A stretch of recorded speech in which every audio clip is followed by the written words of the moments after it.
ओम शांति, ओम शांति, ओम शांति। बाबा कह रहे हैं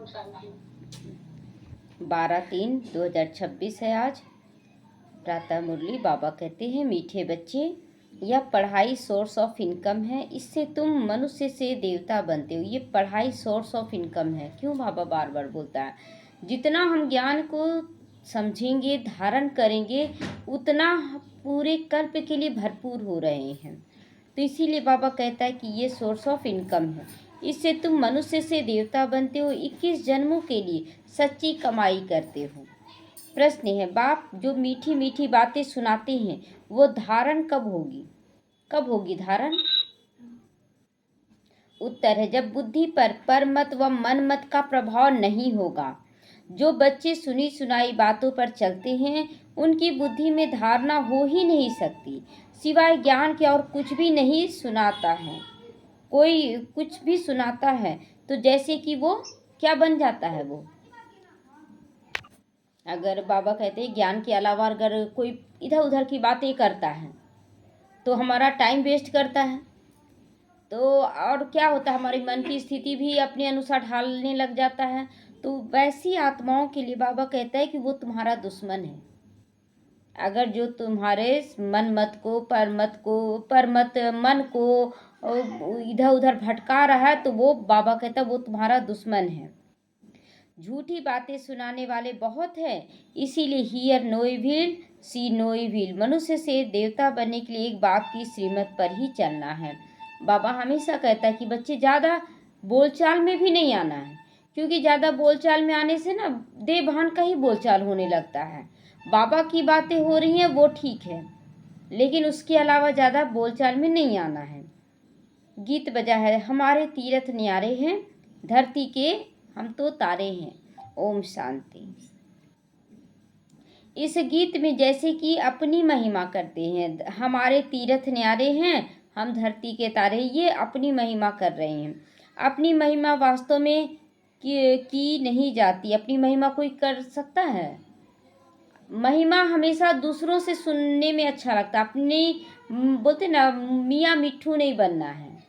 तो वही बाबा कहते हैं कि महिमा अपने से अच्छी नहीं लगती है। यह तो सभी समझने की बातें हैं ना।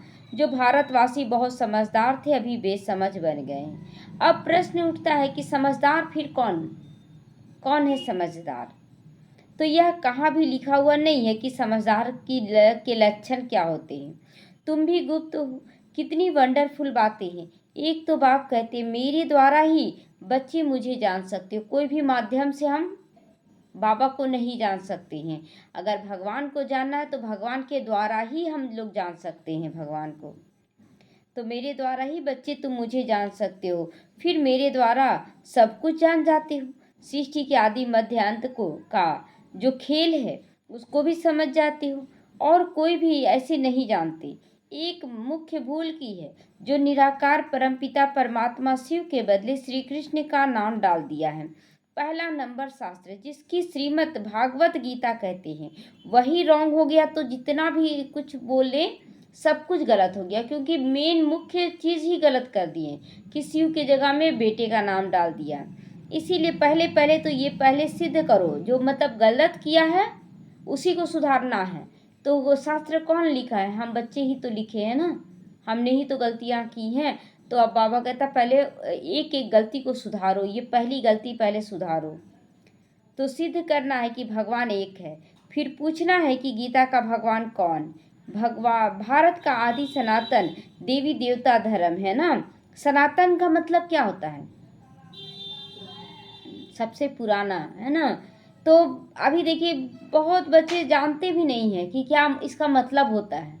सबसे पहला धर्म स्थापन हुआ है देवी देवता धर्म, तो सबसे पुराना हुआ ना। उसके बाद द्वापर से फिर अन्य धर्मों की स्थापना हुई है। तो अगर नया धर्म कहें तो ब्राह्मण धर्म ही कहेंगे। अभी इस समय नया धर्म में ब्राह्मण धर्म कहेंगे। पहले चोटी से है ब्राह्मण, फिर देवता बनते हैं। ऊंचे से ऊंचा ब्राह्मण धर्म है। जो ब्राह्मण ब्रह्मा द्वारा परमपिता परमात्मा रचते हैं ना। ब्राह्मण कौन रचते हैं? परमपिता परमात्मा ब्रह्मा के द्वारा रचते हैं। वही ब्राह्मण फिर देवता भी बनते हैं। मुख्य बात है कि भगवान सबका बाप है, नई दुनिया का रचयिता है, तो जरूर नई दुनिया ही रचेंगे ना। तो पुरानी दुनिया में थोड़ी बैठा देगा। अगर यहाँ पर हम पढ़ाई कर रहे हैं तो यहाँ पर मेरे संस्कार अच्छे हो गए तो यही नया दुनिया बसा देगा क्या? पहले तो पुराना घर हटाएगा ना, पहले लायक बनाया, फिर घर हटाएगा, उसके बाद नई दुनिया बसाएगा। तो पर नई दुनिया बसाते हैं बाबा। तो नई दुनिया में नया भारत होगा। जन्म भी भारत में लिया है ना, तो भारत को ही स्वर्ग बना रहे हैं ब्रह्मा के द्वारा। सी बाबा नई दुनिया में जन्म लिए हैं तो नई दुनिया को स्वर्ग बना रहे हैं। तो तुमको अपना बनाकर फिर पढ़ाते हैं मनुष्य से देवता बनाने के लिए। पहले तुम शूद्र वर्ण के थे, फिर आए ब्राह्मण वर्ण में, फिर दैवी वर्ण में आओगे, है ना। पहले शूद्र वर्ण में थे, इसी जन्म में देखिए 3 बदल रहा है। पहले शूद्र में थे, फिर ब्राह्मण में आए और फिर देवता में जा रहे हैं। तो तीनों देख रहे हैं, हम लोग अनुभव कर रहे हैं। तो पीछे फिर वृद्धि होती रहती है। एक धर्म से अनेक धर्म फिर हो जाते हैं। टाल टालियाँ भी सब धर्मों की बन जाती है ना। देखते ना कि पेड़ में भी टाल टाली, एक किधर डाली निकला, टाल टाली में भी टाल टालियाँ निकलने लग जाती हैं। तो बाबा कहते हैं कि अनेक धर्म निकलने लग जाते हैं। हर एक धर्म से निकलती है, 3 ट्यूब होती है ना, यह है मुख्य। हर एक से अपनी अपनी शाखाएं भी निकलती हैं। मुख्य फाउंडेशन, फिर 3 ट्यूब है मुख्य, थूर है आदि सनातन देवी देवता धर्म, है ना। मुख्य 3 ट्यूब निकला। कौन कौन सा निकला था? इस्लामी, बौद्धि और क्रिश्चियन, ये 3 ट्यूब निकला। फिर उसमें भी अनेक टाल टालियाँ निकल गई। तो मेन है आदि सनातन देवी देवता धर्म का, जो अभी सब राजयोग सीख रहे हो। कौन है देवी देवता धर्म के बच्चे? हम लोग हैं अभी, जो अभी राजयोग सीख रहे हैं। दिलवाड़ा मंदिर बड़ा अच्छा बना हुआ, उसमें सारी समझानी अगर क्लियर देखेंगे ना तो दिलवाड़ा मंदिर कौन बनाया है? जैनी लोग, है ना। लेकिन आप नक्काशी जो देखेंगे ना उसमें सब में ना रासलीला का बना हुआ है। राधा कृष्ण रासलीला कर रहे हैं, सारा कुछ उसमें, होली खेलते उलते सब कुछ बना हुआ है। तो फिर जब उन लोग बनाए हैं, जैनी लोग बनाए हैं, तो फिर राधे कृष्ण का कैसे उसमें आया है चर्चा? तो ये सारा कुछ इस समय का है कि कैसे कैसे हम लोग करते हैं। उसमें सारी समझानी है। घुड़सवार हाथी सवार बनते हैं। पहले शूद्र वर्ण में देवरानी जेठानी का लड़ाई होता है, सो बना है। उसके बाद फिर कैसे बनते हैं सब कुछ उसमें है। लास्ट में दिखाते हैं कि सोने से बना हुआ है, स्वर्ग दिखाते हैं। तो बच्चे यहाँ बैठे हैं, कल्प पहले भी तुमने राजयोग की तपस्या की थी। जैसे क्राइस्ट का यादगार क्रिश्चियन देश में है, वैसे तुम बच्चों ने यहाँ तपस्या की है, तब तुम्हारा भी यादगार यहाँ है बड़ा सहज समझने में, परंतु कोई जानता नहीं है। बहुत सहज, पहले हम लोग भी नहीं जानते थे कि उसमें नक्काशी जो किया हुआ ना राधे कृष्ण का है। लेकिन स्पार्क विंग वाले जब गए ना तो एकदम नज़दीक से उसको देखे और दिखाएं, एकदम कैमरा को जूम करके दिखाएं कि देखो यहाँ पर राधे कृष्ण का ही बना हुआ है। तो ये सब हम लोग नहीं जानते थे। यादगार तुम्हारा भी बना हुआ है ना, है बड़ा सहज, परंतु कोई जानता नहीं।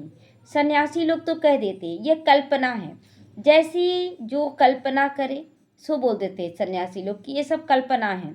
तुम्हारे लिए भी कहते यह चित्र आदि सब कल्पना से बनाए हुए हैं। जब तक बाप को जाने कल्पना ही समझेंगे ना, जब तक बाप को नहीं जान रहे तब तक तो कल्पना ही समझेंगे। नॉलेजफुल तो एक बाप है ना, तो मुख्य बाप का परिचय देना है। वह बाप स्वर्ग की वर्षा देते हैं, कल्प पहले भी दिया था। बहुत लोग इसमें भी बोलते हैं ना, शुरू में जब बोलते थे भगवान आया, तो ये सब कल्पना है इन लोगों का।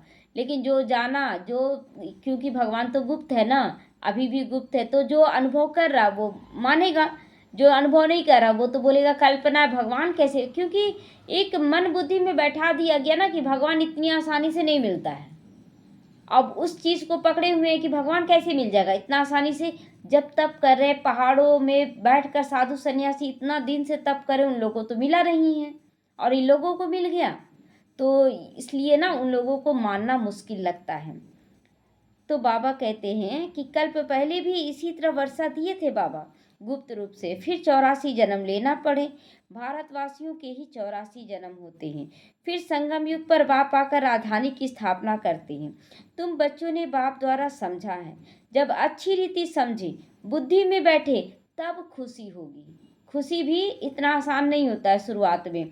शुरू में बहुत सारे विघ्न भी आते हैं, तो लगता है कि सच में भगवान मिला है कि नहीं, पता नहीं कैसे होगा। लेकिन जो निश्चय बुद्धि है, करते चले जा रहे हैं, उनका जीवन सुधरता चला जा रहा है। फिर जब उनका जीवन सुधरता है तब प्रत्यक्षता शुरू होती है कि देखो बाबा के ज्ञान में चलने से देखो कैसे सब ठीक हो रहा है इनका। तो यह पढ़ाई बड़ी सोर्स ऑफ इनकम है। पढ़ाई से ही मनुष्य बैरिस्टर आदि बनते हैं। लेकिन यह पढ़ाई मनुष्य से देवता बनने की, उस पढ़ाई को भी तो कितना पढ़ना पड़ता है, कितना खर्चा करना पड़ता है ना। तो यहाँ भी तो जैसे जैसे आगे बढ़ते वैसे वैसे विघ्न आने लगता है ज़्यादा बड़ा, और हम अपनी ज्ञान गुण शक्तियों से उसे पार करते चले जाते हैं, तो फिर देवता बनने लगते हैं। तो बाबा कहते प्राप्ति कितनी भारी है, इन जैसी प्राप्ति कोई भी नहीं करा सकता है। ग्रंथ में गाया हुआ है ना, मनुष्य से देवता किए करत ना लागी वार। समय नहीं लगता ज़्यादा, मनुष्य से देवता बनाने में भगवान को समय नहीं लग रहा है। लग रहा है क्या समय? देवता से शूद्र बनने में कितना समय लगा? देवता से शूद्र बनने में 5000 साल लगा। लेकिन देवता, मनुष्य से देवता बनाने में बाबा को टाइम नहीं लग रहा है। तो जरूर वह देवी देवता धर्म प्राय लोप हो गया है। तब तो लिखते हैं ना, मनुष्य से देवता बने। देवताएं सतयुग में थे, उन्हों को जरूर भगवान ने संगम पर रचा होगा। कैसे रचा ये नहीं जानते। गुरु नानक ने भी परमात्मा की बहुत महिमा गाई है, हर रूप में, मतलब बोल चाल में भी, ज्ञान में भी, हर रूप में गुरु नानक बहुत महिमा गाए हैं, एकदम क्लियर। लेकिन लोग बस उस गायन को ही गायन करने लगे, लेकिन उसके रहस्य को नहीं समझे। तो उन जैसी महिमा कोई ने नहीं गाई। गुरु नानक जो गाए ना, एकदम क्लियरली बताए हैं शिव बाबा की महिमा। इसीलिए ग्रंथ को भारत में पढ़ते। गुरु नानक का कलयुग में अवतार होता है, वह है धर्म स्थापक। रजाई तो पीछे हुई अब उनकी। बाप ने यह देवी देवता धर्म स्थापन किया। वास्तव में नई दुनिया ब्राह्मण को ही कहें, चोटी भल ब्राह्मणों की है, परंतु राजधानी देवी देवताओं से शुरू होती है ना। देवी देवता से राजधानी शुरू हुई, लेकिन दुनिया तो स्टार्ट हो गया। जैसे जैसे हम ब्राह्मण बनने लगे तो एक नई दुनिया स्थापन होने लगी ना। कोई शूद्र है, कोई कुछ है, कोई कुछ जात का है, धर्म का है, लेकिन सब यहाँ आकर ब्राह्मण बन रहे। तो एक नई दुनिया बाबा भी स्थापन कर रहा ना। तुम ब्राह्मण रचे हुए हो, तुम्हारी राजधानी लेकिन नहीं, अभी राजधानी नहीं है। तुम अपने लिए राजधानी स्थापन करते हो। बड़ी वंडरफुल बातें हैं। मनुष्य तो कुछ भी नहीं जानते। तो पहले पहले अपने को मालूम हुआ ना कि अपने द्वारा दूसरों को भी मालूम होता है कि हम कौन, आत्मा है ना। हमें मालूम हुआ, हमारे द्वारा दूसरों को भी मालूम चला। तुम शूद्र से ब्राह्मण बने हो, ब्रह्मा को भी अभी बाप द्वारा मालूम पड़ता है ना। एक को बताया तो बच्चों को भी बताना होता है। तो उनके द्वारा उनके तन द्वारा तुम बच्चों को बैठ समझाते हैं। शिव बाबा ब्रह्मा तन द्वारा हम बच्चों को समझा रहे हैं। यह अनुभव की बातें हैं, है ना। बाबा अगर आप बैठे हैं सामने तो ये ज्ञान किसका है, मनुष्य का है कि शिव बाबा दे रहा है, ये अनुभव की बातें हैं। शास्त्रों में कोई कुछ भी समझ ना सके। बाप कहते सारे कल्प में एक ही बार मैं ऐसे ही आकर समझाता हूँ और अनेक धर्मों का विनाश कर एक धर्म की स्थापना कराता हूँ। अनेक धर्म का विनाश, तो अनेक धर्म कौन से अनेक धर्म का विनाश कराते हैं? कौन से अनेक धर्मों का विनाश कराते हैं? शरीर के धर्मों का विनाश कराते हैं। और एक धर्म कौन सी स्थापना हो रही है अभी? हाँ, आत्मा स्वरूप में टिका रहे बाबा।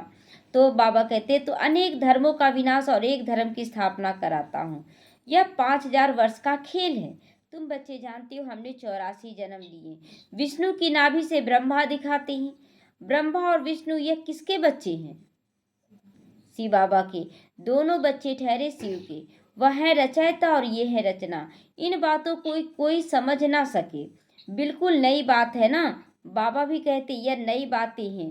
कोई शास्त्रों में ये सब बातें हो ना सके। जो बाबा बता रहा ना, ये सब बातें शास्त्रों में नहीं लिखा हुआ है।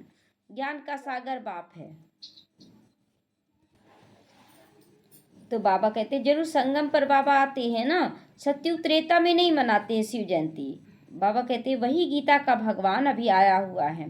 भक्ति मार्ग में शिव जयंती भी मनाते हैं, सत्युग त्रेता में नहीं मनाते हैं। तो जरूर संगम पर ही बाबा आते हैं ना। यह बातें तुम समझते जाते हो और समझाते भी रहते हो, है ना, खुद भी समझते हैं और दूसरों को समझाते भी रहते हैं। जो समझाने वाले बाप की महिमा है वह बच्चों की भी होनी चाहिए। फिर बाबा हम लोगों को समझाया, फिर हम समझकर दूसरों को भी समझाने लगे, तो जो बाप की महिमा सो बच्चों की भी महिमा।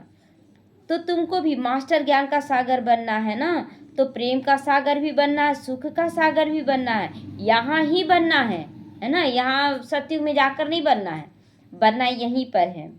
किसको दुख नहीं देना है, बहुत मीठा बनना है। तुम जो कड़वे एकदम जहर मिसल थे, सो तुम वाइसलेस ब्राह्मण बन रहे हो, है ना। बाबा कहते ब्राह्मण कैसा होता है, बहुत मीठा होता है, सुख देने वाला होता है। तो बाबा आज क्या बोला कि जो कैसे बन गए थे हम लोग, कड़वे जहर जैसे, है ना, जहर जैसे बन गए थे। तो ईश्वर की संतान अभी बने हो, तो ईश्वर को प्रत्यक्ष करने के लिए हमारा चेहरा चलन सब कुछ कैसा होना चाहिए, बहुत मीठा। विशेष से वाइसलेस देवता बन रहे हो, आधा कल्प तुम पतित बनते हो, बनते बनते अभी बिल्कुल जड़ जड़ी भूत अवस्था को पा गए हो। सड़े हुए कपड़ों को सटका लगाने से क्या होता है, फट जाता है ना, फट कर चीर चीर हो जाते हैं ना, टुकड़ा टुकड़ा एकदम हो जाता है, टुकड़ा भी नहीं करेंगे उसको, एकदम बहुत ज़्यादा चूर चूर हो जाता है। तो वही बाबा कहता है फटकर चीर चीर हो जाते हैं। यहाँ भी ज्ञान के सटके लगाओ तो पुर्जा पुर्जा हो जाते हैं। ये कैसे होगा, विरोध करने लगते हैं ना। तो कोई कपड़ा ऐसा मैला है जो साफ करने में बहुत टाइम लगता है, कौन सा, आत्मा रूपी, है ना। कोई कोई बच्चे ऐसे गंदे मैले हैं जिसको साफ करने में बहुत टाइम लग जाता है। फिर वहाँ भी हल्का पद पा जाते हैं। जो जितना ज़्यादा गंदा मतलब सुधरने में टाइम लगाएंगे ना कोई, तो वो बाबा कहते हैं वहाँ ऊंचा पद पा ना सके, वो नीचे पद में जाएगा, तो हल्का पद मिल जाता है। बाबा धोबी है, तुम भी साथ में मददगार हो। धोबी भी नंबरवार होते हैं ना, यहाँ भी नंबरवार हैं। धोबी अच्छे कपड़े साफ ना करे तो कहेंगे कि यह जैसे हजाम है ना। आजकल कपड़े साफ धुलाने सीखे हैं, आगे गाँवों में बहुत मैले कपड़े धुलाई होते थे। यह हुनर भी बाहर वालों से आया है।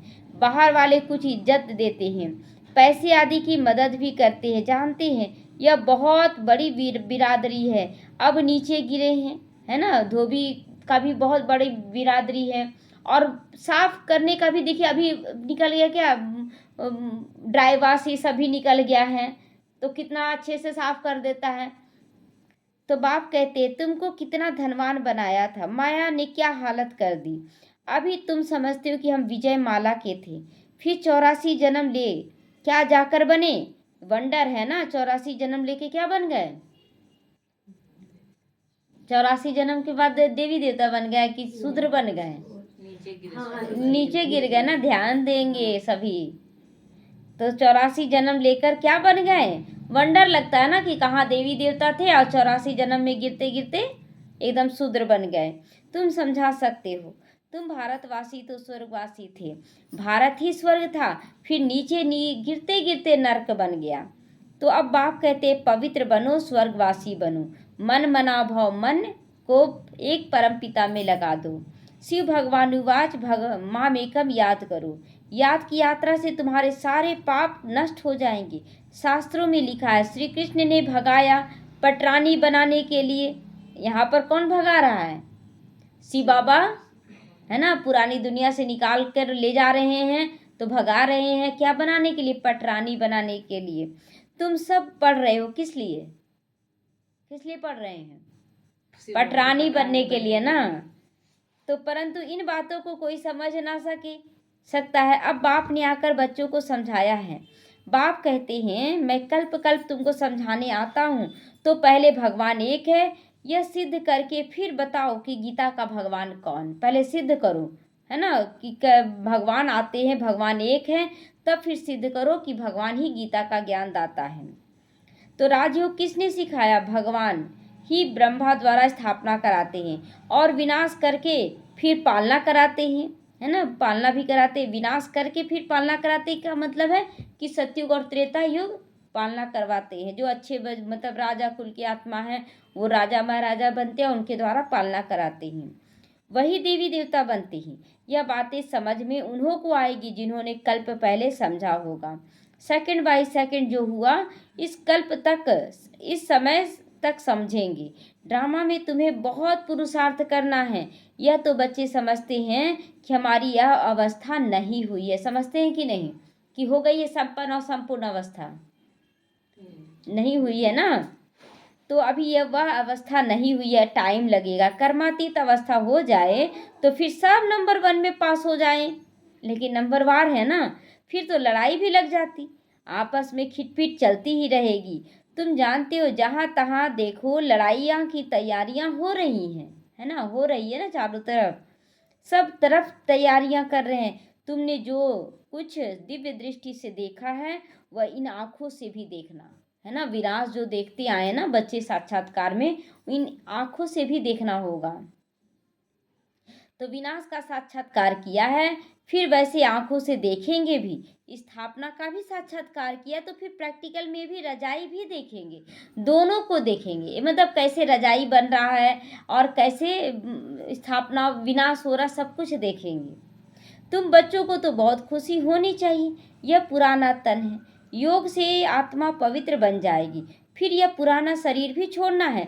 84 का चक्र पूरा होता है, फिर जरूर सबको नया शरीर मिलेगा। यह भी समझने की बातें हैं। बाबा कहता है ये भी समझने की बातें, बहुत सहज बातें हैं, समझा भी सकते हैं। कलयुग के बाद सतयुग जरूर होगा, कलयुग के बाद सतयुग जरूर होगा। अनेक धर्मों का विनाश जरूर होगा। फिर आदि सनातन देवी देवता धर्म की स्थापना का अर्थ बाप को आना पड़े। देवी देवता धर्म की स्थापना के लिए ही बाप को आना पड़ता है। अभी तुम ब्राह्मण बने हो, देवता बनने के लिए दूसरे कोई हो न सके, है ना, दूसरा कोई नहीं बनेगा। मतलब जो कल्प पहले 33 करोड़ बने थे वही बच्चे आएंगे, दूसरा बच्चा नहीं आ जाएगा कि हाँ इस कल्प में ये बच्चे आ गए, इस कल्प में ये बच्चे नहीं, फिक्स है। तो तुम जानते हो हम शिव बाबा के बने हैं। शिव बाबा हमको वर्षा दे रहे हैं। शिव जयंती माना ही भारत को वर्षा मिला। शिव बाबा आया है, क्या आकर किया? इस्लामी बौद्धी आदि ने तो आकर अपना धर्म स्थापन किया। बाप ने आकर क्या किया, है ना, बाप ने आकर क्या किया? तो जरूर स्वर्ग की स्थापना की ना, तो वो तो गुप्त हो गया ना, करके अपने आप को छिपा लिया तो पता नहीं चला। तो कैसे स्थापना की, कैसे कैसी स्थापना होती है सो तो तुम अभी जानते हो। फिर सतयुग में ये सब भूल जाओगे। यह भी समझते हो कि जन्मों का वर्षा अभी हम लेते हैं, यह ड्रामा की नूंद है। भल वहाँ समझेंगे कि यह बाप है या बच्चा है। बच्चे को वर्षा मिलता है, परंतु ये प्रारब्ध है अभी की, ये नहीं जानेंगे। ये प्रारब्ध है, वहाँ बोलेंगे कि हाँ बाप से ही मिल रहा है, वहाँ बाप भी होगा बच्चा भी होगा, बाप बच्चे को देगा, लेकिन वो प्रारब्ध उस बच्चे को कहाँ से मिला?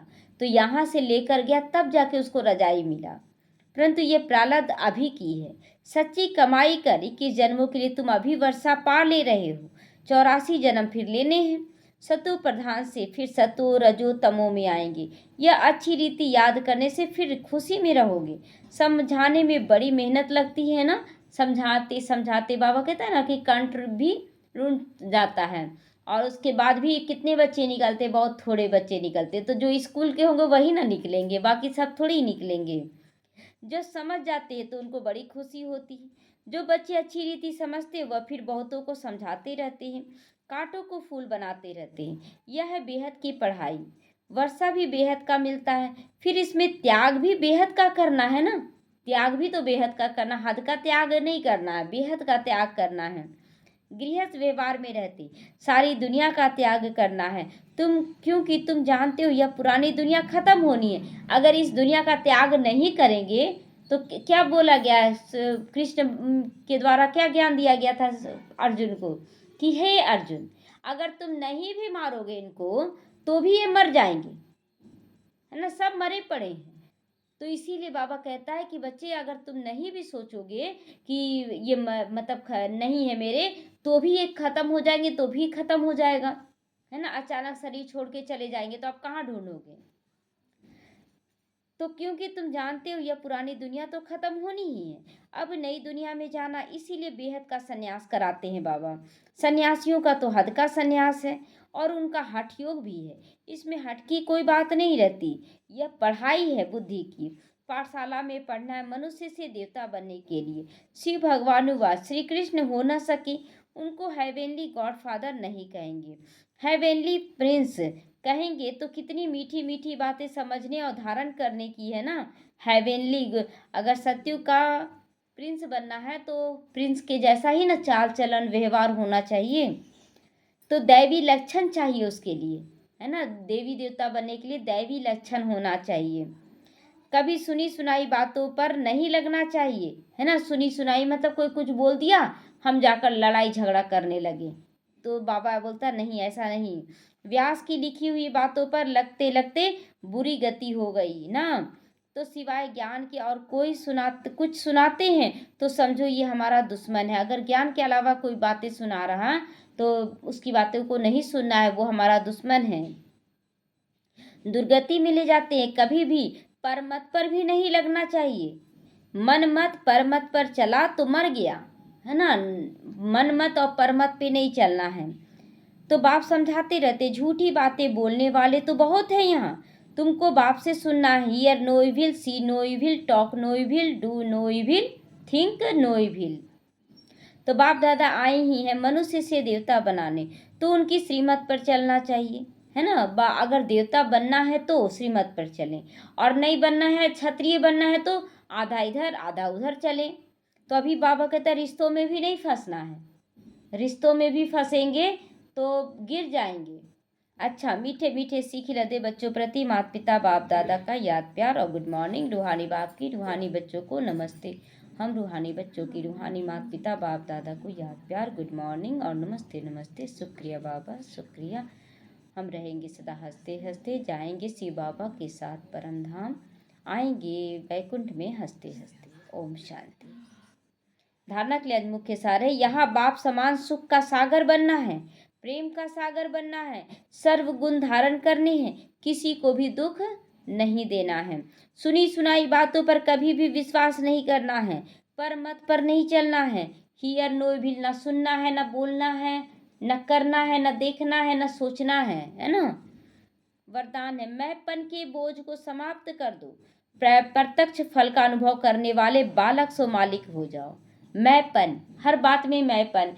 कोई भी जैसे बोलते हैं ना कि मेरे सेंटर पे आइए, तो मेरे सेंटर मतलब मेरापन आ गया ना, आपका सेंटर कहाँ है। फिर कहीं किसी के घर में जाते हैं ना कि देखिए बाबा, मेरे घर में ना बाबा का यही कमरा है, तो मेरा घर भी आ गया, है ना। तो ये मेरापन जो आता है ना, मैंपन आता है, ये सूक्ष्म रूप से भी बोलते हैं। हमेशा बोलिए बाबा का घर, बाबा का भंडारा, बाबा के बच्चे सब बाबा के हैं, मेरे नहीं। तो धीरे धीरे वैराग्य आने लगे हैं, लेकिन जहाँ मैंपन मेरापन आएगा ना, वहाँ टूटते जाते हैं। तो जब किसी भी प्रकार का मैंपन आता है तो बोझ सिर पर आ जाता है। लेकिन जब बाप ऑफर कर रहे हैं कि बच्चे सारे बोझ मुझे दे दो, आप सिर्फ नाचो और उड़ो, तो फिर ये क्वेश्चन ही क्यों कि सर्विस कैसे होगी। सर्विस उसी रूप में होगी कि मैं आत्मा हूँ, देख रहे हैं कि वो आत्मा फंसी, उसको निकालने का काम करना है, उसको बाप से जोड़ने का काम करना है। भाषण कैसे करेंगे आप, सिर्फ निमित्त समझकर, कनेक्शन पावर हाउस से जोड़कर फिर बैठ जाओ। दिल शिकस्त नहीं बनो तो बाप दादा सब कुछ स्वतः ही करा देंगे। बालक सो मालिक समझकर श्रेष्ठ स्टेज पर स्थित रहो तो प्रत्यक्ष फल की अनुभूति करते रहेंगे, प्रत्यक्ष फल की अनुभूति करते रहेंगे। तो बाबा कहते हैं अगर पावर हाउस से कनेक्शन जोड़ करके उसके बाद हम योग तपस्या करते हैं, सेवा करते हैं, तो श्रेष्ठ फल की, प्रत्यक्ष फल की, दो फल, श्रेष्ठ स्टेज और प्रत्यक्ष फल, मतलब यहीं पर सब कुछ अच्छा होने लगेगा।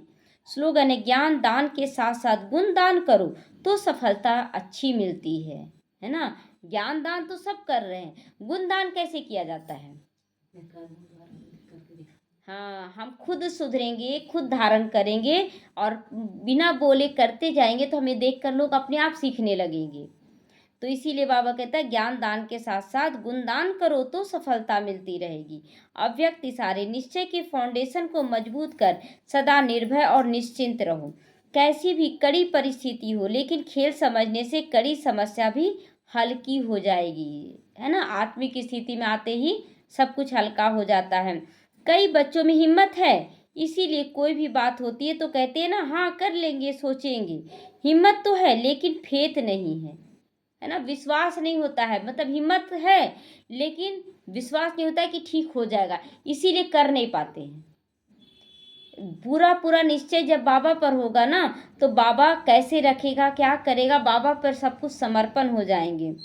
फेथफुल का अर्थ ये मन वचन कर्म हर बात में निश्चय बुद्धि। उनके मुख से कभी भी हिम्मतहीन बनाने वाले शब्द नहीं निकल सकते, हिम्मतहीन बनाने वाले शब्द नहीं निकलते। विघन तो आता रहेगा ना, तो ये शब्द जो विघन तो आएगा ही, लेकिन ये जो बोलते हैं विघन तो आएगा ही ना, तो ये कुछ दिल शिकस्त होने का भाषा हो जाता है। तो और बहुत बच्चे ऐसे बोलेंगे कि विघन आएगा तो आएगा, उसे पार करते हुए हम लोगों को आगे बढ़ते जाना है, अभी तक तो आगे बढ़े हैं, आगे भी आगे बढ़ेंगे। तो निश्चय का बोल अलग हो जाता है, बोल वही है लेकिन टोन अलग हो जाता है ना, टोन से पता चलता है कि कौन कितना निश्चय बुद्धि है। ओम शांति।